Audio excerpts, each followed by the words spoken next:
এটুডের এই বেরি টিন্টটা আমার বেশ পছন্দ, আমি এটা প্রায় প্রতিদিনই এখন অ্যাপ্লাই করি।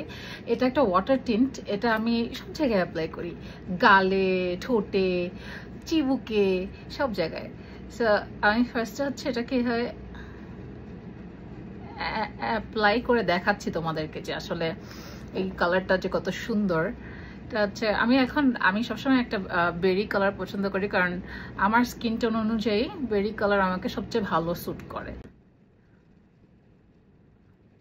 অ্যাপ্লাই করার পর এভাবে কিছুক্ষণ ড্রাই হতে দেই, এরপর এটা অনেকক্ষণ লাস্ট করে। আমি যত কিছু খাওয়া দাওয়া করি তারপরও ইট স্টেজ অন। আমি এটা একটু গালেও দেই, এভাবে একটু ডট দিয়ে। আমার অলরেডি কিন্তু অ্যাপ্লাই করা আছে, তোমরা দেখতে পাচ্ছ।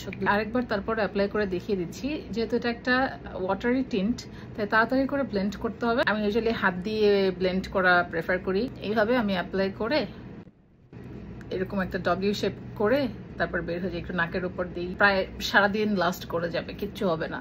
আজকাল সব টিন্ট বেরি ইস নেই, কারণ আমাকে বেরি কালারটাই সবচেয়ে বেশি মানায়। এছাড়া হয়তো একটু স্পাইস টাইপের কালার, স্পাইসি কালার্স গুলো মানায়, যেমন একটু সিনামন টাইপের কালার গুলো মানায় আমার স্কিন টোনে। এই কালার একটু বেশি লাগছে কারণ এটা মাত্র রিঅ্যাপ্লাই করেছি, বাট অলরেডি এখানে আমি দিয়ে রেখেছিলাম প্রায় 7-8 ঘন্টা আগে।